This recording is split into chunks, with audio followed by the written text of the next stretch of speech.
Assalamualaikum, halo YouTube, selamat datang kembali di channel saya. Kali ini kita bakal bahas sebuah genre musik. Genre musik ini pastinya udah cukup tua. Ya, ini video ini lumayan panjang, jadi buat teman-teman yang mau beli cemilan, yang mau nyiapin minumnya dulu, kopinya, atau apapun itu, silahkan disiapin dulu. Karena pembahasan kali ini cukup menarik, karena kita bakal bahas band-band, termasuk di dalamnya ada band Big Four, yang nantinya bakal jadi Big Five. Oke, check this out.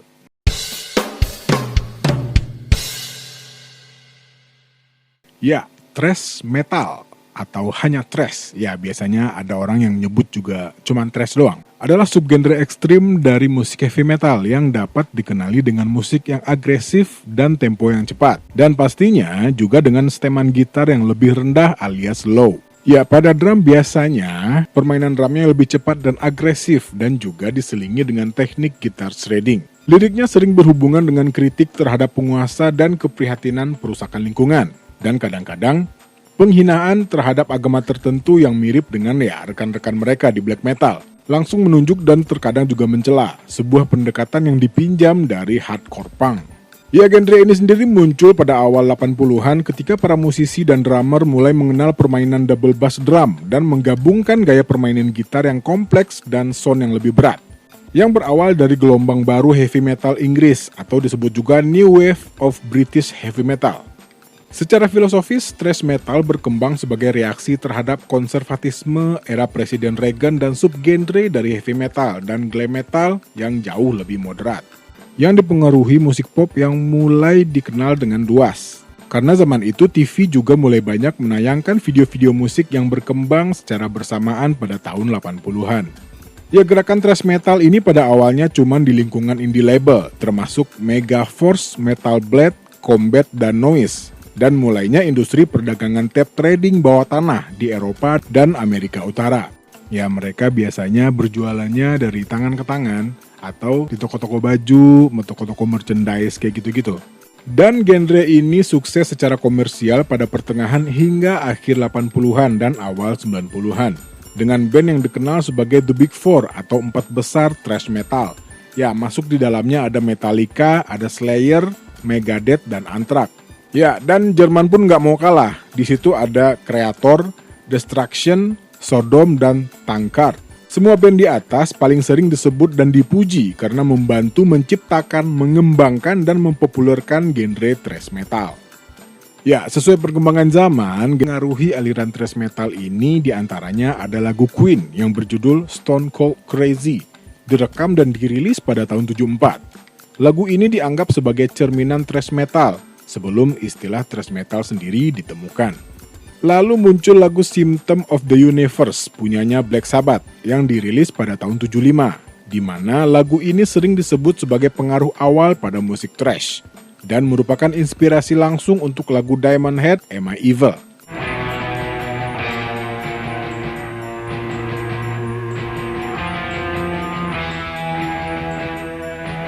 Hingga grup musik NWOBHM muncul dari Inggris pada akhir 1970-an yang lebih banyak mempengaruhi perkembangan thrash metal di awal-awal.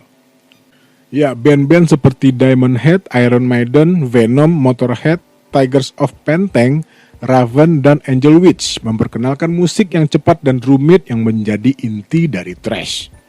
Lagu Overkill dari Motorhead yang keluar pada tahun 79 dan dimainin sama Phil Taylor mendapat pengakuan oleh para drummer thrash, terutama Lars Ulrich, yang akhirnya menjadi salah satu pengaruh utama pada permainan mereka.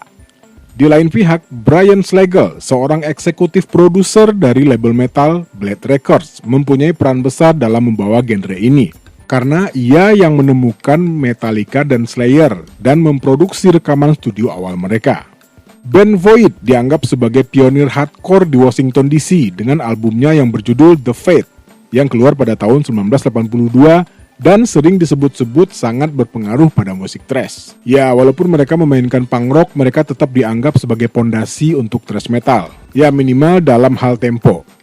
Dan di Amerika Latin, genre ini juga memperlihatkan perkembangan yang pesat. Band-band kayak V8 yang keluar pada tahun 79, dengan debut album mereka yang keluar pada tahun 82 dengan judul Luchando por el Metal. Thrash metal yang keluar pada tahun 87 yang berasal dari Meksiko, juga grup musik Massacre yang keluar tahun 85 di Chili. Mereka maju dalam satu kesamaan, yaitu melawan kediktatoran di negara mereka. Ya, by the way, thrash metal dan Massacre sudah memainkan musik metal dengan thrashnya, tapi unsur punk masih terdengar pada vokalnya. Ya, di Eropa, grup paling awal yang memulai gerakan thrash metal adalah sebuah band yang bernama Venom dari Newcastle, yang dibentuk pada tahun 79. Album mereka Black Metal yang keluar di tahun 82 disebut sebagai musik yang mempunyai pengaruh besar pada genre dan band berikutnya di dunia metal ekstrim. Ya, band-band kayak Bathory, Hellhammer, Slayer, dan Mayhem. Kancah Eropa hampir secara keseluruhan dipengaruhi oleh musik yang diproduksi Jerman dan Inggris pada saat itu. Band-band Inggris seperti Tank dan Raven, dan juga band yang berasal dari Jerman, except lagunya Fast as a Shark yang keluar pada tahun 1982, sering dianggap sebagai salah satu lagu thrash atau speed metal pertama, yang juga memotivasi musisi dari Eropa Tengah untuk memulai band mereka, yang akhirnya menghasilkan grup seperti Sodom, Kreator, dan Destruction dari Jerman, serta Coroner dari Inggris. Sekarang kita masuk ke awal 80.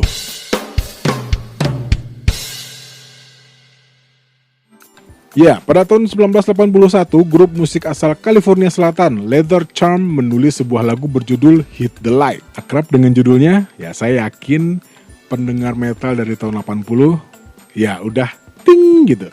Oke, Leather Charm segera dibubarkan dan penulis lagu band tersebut, sang vokalis atau gitaris rhythm, James Hetfield, bertemu dengan drummer Lars Ulrich melalui iklan di koran. Lalu Hetfield dan Ulrich membentuk Metallica, salah satu grup musik thrash 4 besar atau The Big Four, dengan gitarisnya pada waktu itu ya Dave Mustaine. Ya, yang akhirnya cabut dan kemudian membentuk Megadeth, dan basis Ron McGovney. Ya, McGovney akan digantikan oleh Cliff Burton, dan Dave Mustaine digantiin oleh Kirk Hammett dari musik thrash metal Exodus. Dan atas permintaan Burton, band ini pindah ke wilayah San Francisco.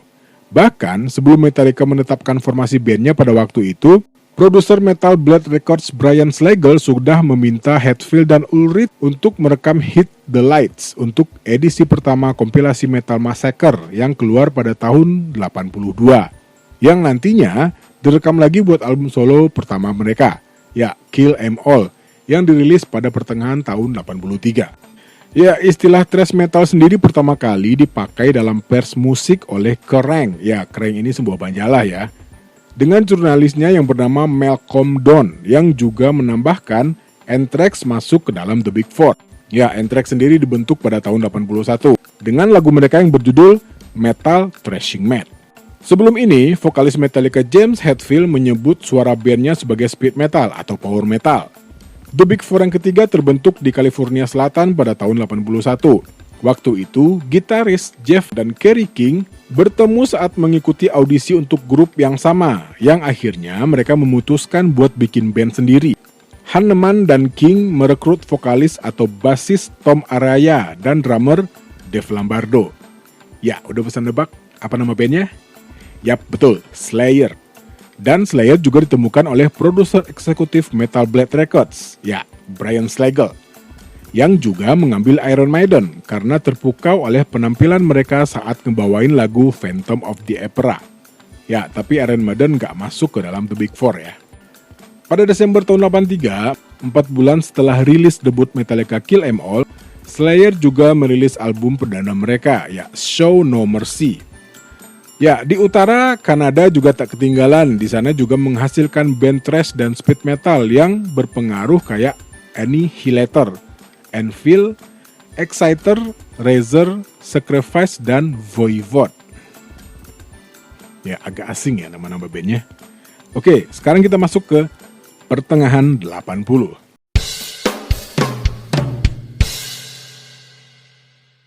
Ya, popularitas thrash metal meningkat pada tahun 84 dengan dirilisnya rekaman kedua Metallica, Ride the Lightning, serta debut Anthrax Fistful of Metal. Dan pada waktu yang sama, Overkill dan Slayer juga merilis album. Ya, pada rilisan lagu-lagu baru mereka ini, thrash metal terdengar lebih berat. Yang bisa kita dengar di lagunya Exodus yang berjudul Bonded by Blood dan lagunya Slayer yang berjudul Hell Awaits. Pada tahun 85, band Jerman Kreator merilis album debut mereka, Endless Pain. Dan band dari Brazil, ya Sepultura, merilis EP Bestial Devastation. Seiring dengan Overkill dan Megadeth yang juga merilis album debut mereka, Feel the Fire dan Killing is My Business, and Business is Good. Dan Anthrax merilis Spreading the Disease pada tahun 85. Ya, ini albumnya bertubi-tubi ya, maksudnya ngeluarin itu sekali ngeluarin serempak gitu. Makanya pada saat itu ya kita bisa dengar kayaknya rata-rata band yang ada itu cuman band metal atau thrash metal gitu. Dan di tahun itu juga sebuah band yang bernama Watchtower juga merilis album debut yang bernama Energetic Disassembly yang disebut sebagai album thrash metal progresif atau teknis pertama.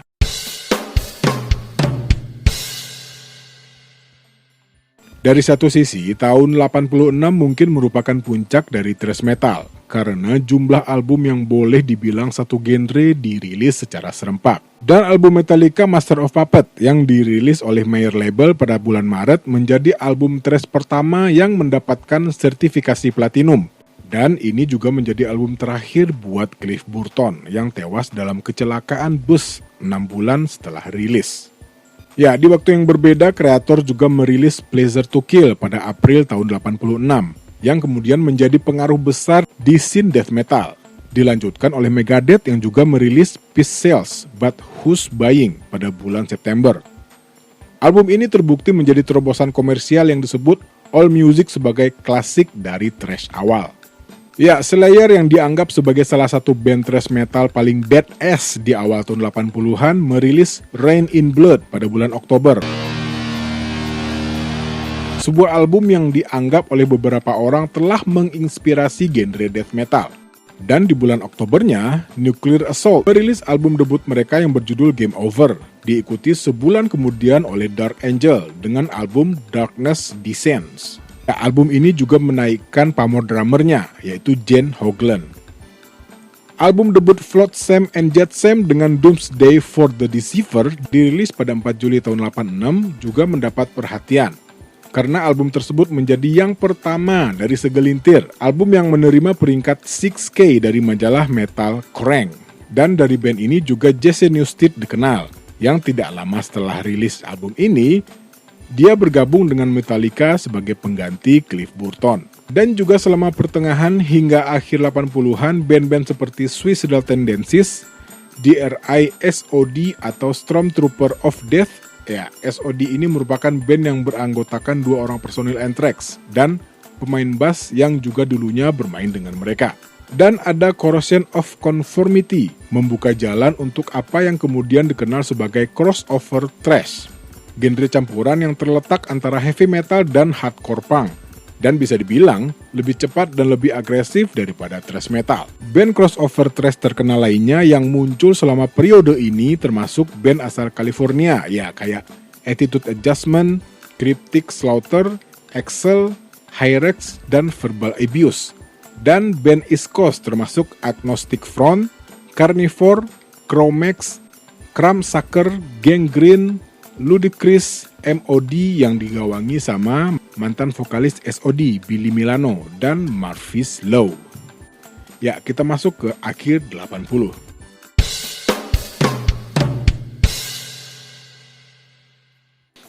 Pada tahun 1987, Anthrax merilis album ketiga mereka, Among the Living, yang meminjam elemen dari 2 rilisan mereka sebelumnya, dengan riff gitar yang cepat dan drum yang berdebar kencang. Di sisi lain, Death Angel mengambil gaya yang sama dengan debut mereka yang keluar pada tahun 87, The Ultra Violence. Pada tahun 88, Suicidal Tendencies yang sebelumnya merupakan band hardcore punk yang lugas merilis debut major label mereka, How Will I Love Tomorrow When I Can't Even Smile Today, yang membantu memelopori genre crossover thrash. Perintis band thrash crossover lainnya, DRI, telah menarik perhatian cukup besar di akhir 1980-an. Dengan album mereka yang berjudul Crossover yang keluar pada tahun 87. Four of a Kind pada tahun 88, dan Trash Zone yang keluar pada tahun 89. Ya, di sisi lain, album ketiga Sepultura, Beneath the Remains, yang keluar pada tahun 89, membuat mereka mendapatkan daya tarik utama saat dirilis oleh Roadrunner Records. Di tempat lain, Testament merilis 3 album di akhir 80-an, The Legacy, The New Order, dan Practice What You Preach. Semuanya menunjukkan pertumbuhan musik dalam band dan menjadikan Testament hampir sama tingkat popularitasnya dengan The Big Four. Sementara album ketiga Exodus, Fabulous Disaster, yang keluar tahun 89, dan juga video musik pertama mereka dengan salah satu lagu mereka yang paling dikenal, ya, lagu kebangsaan Moshpit, The Toxic Wolves. Dan juga ada band Violence, Forbidden, dan Sadus, 2 pendatang baru yang relatif terlambat ke scene thrash metal, merilis album debut mereka yang berjudul Eternal Nightmare oleh Violence, ya, masing-masing pada tahun 88. Ya, thrasher asal Kanada, Annihilator, merilis debut mereka yang sangat teknis, ya, Alice in Hell pada tahun 89, yang banyak mendapat pujian karena riff gitar yang cepat dan solo gitar yang diperpanjang. Sementara itu di Jerman, Sodom merilis Agent Orange, dan Kreator akan merilis Extreme Aggression.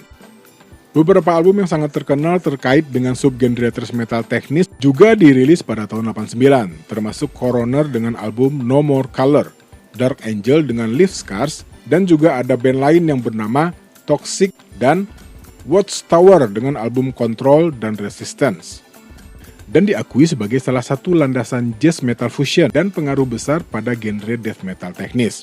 Sementara album debut Forced Entry yang berjudul Uncertain Future membantu merintis kancah musik Seattle akhir 80-an.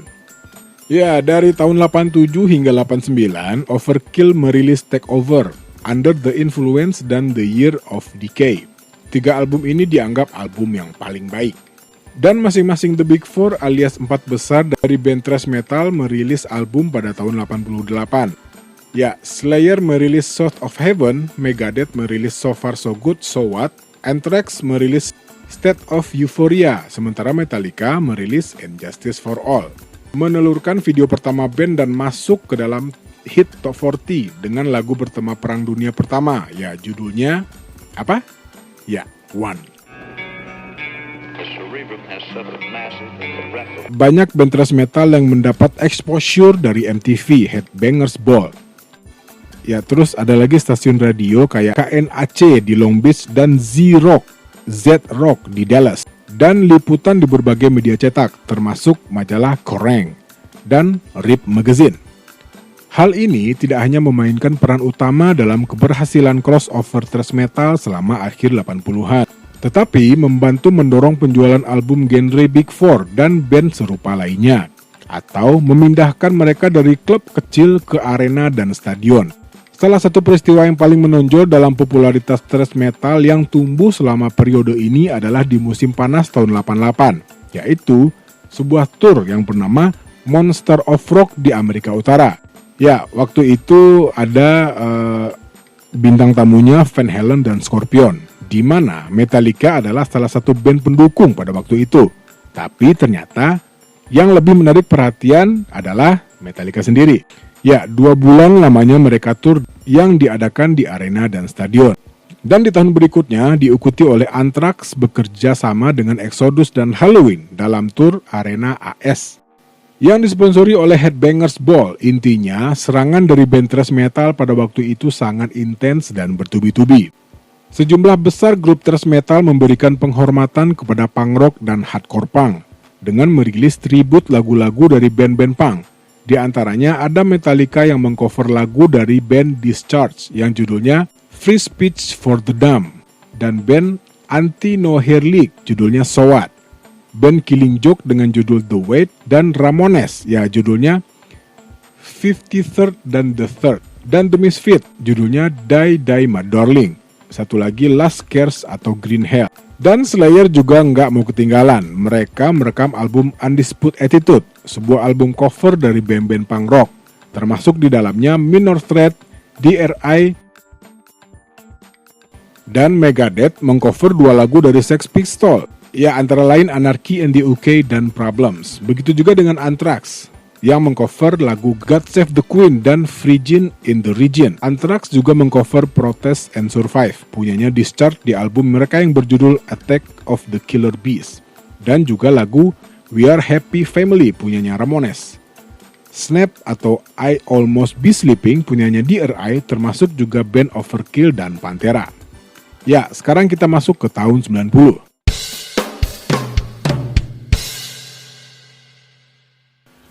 Masuk tahun 90, band thrash metal ini mulai mengeluarkan sejumlah album yang lebih khas, secara teknis lebih canggih. Pastinya seiring perkembangan teknologi dan juga bisnis musik yang semakin maju tentunya. Ya, bisa didengar di lagu Rust in Peace punyanya Megadeth, Persistent of Time ya punyanya Anthrax, Season in the Abyss punya Slayer, dan lagu Lights, Camera, Revolution ya punyanya Suicidal Tendencies ya yang lebih berorientasi ke groove. Ya, band Prong yang awalnya adalah band hardcore New York mengambil pendekatan yang mirip dengan Pantera dengan album kedua mereka yang berjudul Back to Differ. Dirilis pada 4 bulan sebelum Cowboys from Hell. Semua album ini adalah poin komersial yang tinggi untuk artis yang disebutkan di atas. Ya, selama periode ini Megadeth dan Slayer ngadain tur bareng yang juga merupakan tur paling sukses dalam sejarah thrash metal yang disebut Clash of the Titans, yang dimulai di Eropa dan juga disupport sama Testament dan Suicidal Tendencies. Dan di Amerika Serikat ada Anthrax dan band-band Seattle, termasuk di dalamnya ada Alice in Chains yang juga menjadi band pendukung. Dan pada tahun 91 mulai dirilis album-album yang beberapa diantaranya kemudian dikenal sebagai technical thrash metal. Ya, termasuk di dalamnya ada Overkill dengan album Horoscope, band Heathen menelurkan Victims of Deception, Dark Angel menelurkan Time Does Not Heal, Sepultura dengan Arise, ya band Coroner Mental Vortex, band Prong dengan Prove You Wrong dan Force Entry, As Above, So Below. Ya, gimana? Ada yang akrab dengan band-band di atas? Ya, pastinya ada ya. Dan ya generasi zaman itu pastinya. Ya, lanjut. Pada tahun 1991, Metallica merilis album eponim mereka. Ya, eponim itu apa sih? Ya, eponim itu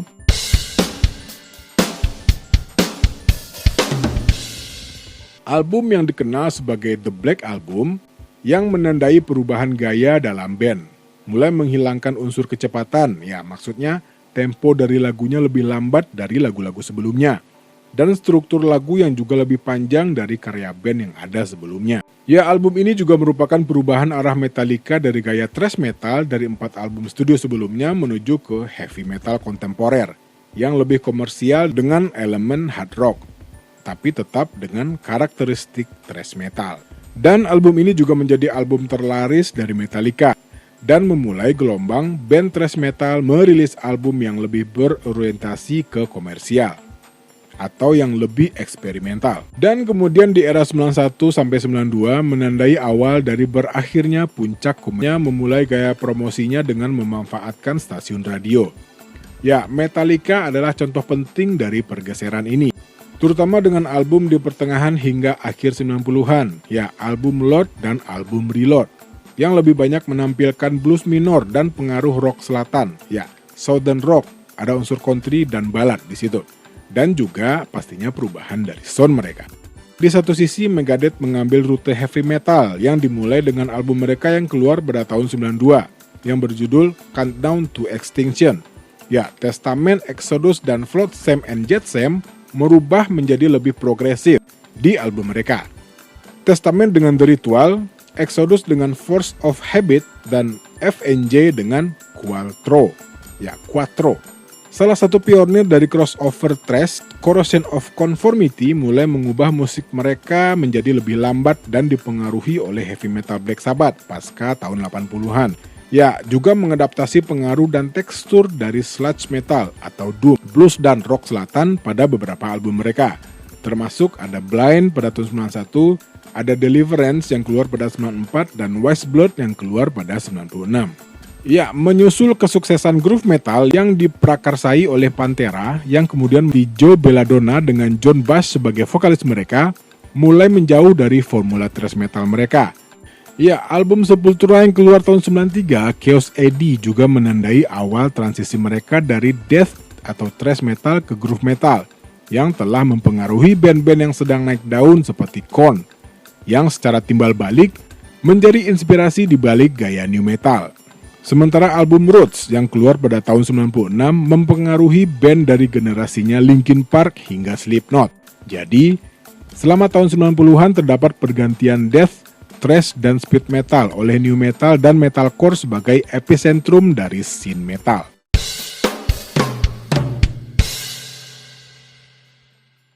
Menjauh dari arus utama komersial baru dari groove metal, metalcore, dan khususnya new metal, gelombang kedua black metal muncul sebagai kancah musik bawah tanah yang berlawanan. Ya, di luar groove metal, metalcore, dan khususnya new metal, gelombang kedua black metal muncul sebagai kancah musik bawah tanah yang berlawanan. Awalnya dimulai dari Norwegia. Kumpulan band baru ini membedakan diri mereka dari gelombang pertama dengan black metal yang benar-benar disuling dari asal-usul gabungan dengan thrash metal. Tetapi, mereka mempertahankan penekanan nuansa dan ritme. Ketika genre metal ekstrim semakin menonjol pada 90-an, di antaranya ada industrial metal, death metal, dan black metal yang masing-masing sudah punya fans sendiri pastinya. Ya, masih termasuk ke family tree-nya ya, yang memadukan estetik dan gaya. Ya, misalnya semua band-band yang mempunyai ciri khas musik thrash metal mulai menggunakan death growl. Ya, death growl ini adalah gaya vokal yang dipinjam dari death metal. Sementara band-band black metal sering menggunakan nuansa synthesizer yang khas yang dipopulerkan dalam industrial metal. Ya, saat ini penempatan band dalam subgenre yang berbeda tetap menjadi sumber pertengkaran bagi penggemar heavy metal. Namun, sedikit perdebatan mengenai fakta bahwa thrash metal adalah satu-satunya pemilik spin-off masing-masing. Ya, kita masuk ke tahun 2000-an sampai 2010.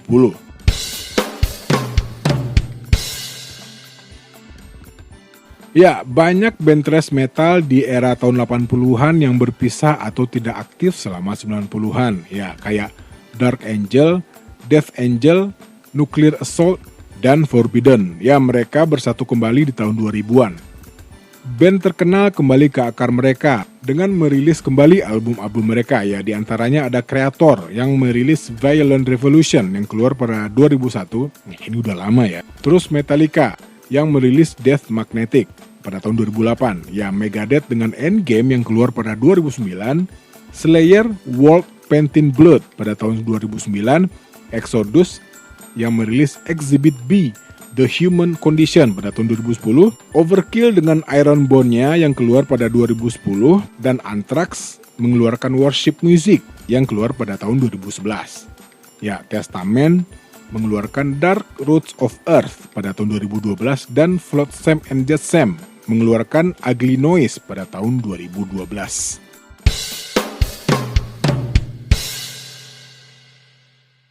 Oke, ya mudah-mudahan bisa dimengerti ya obrolan saya.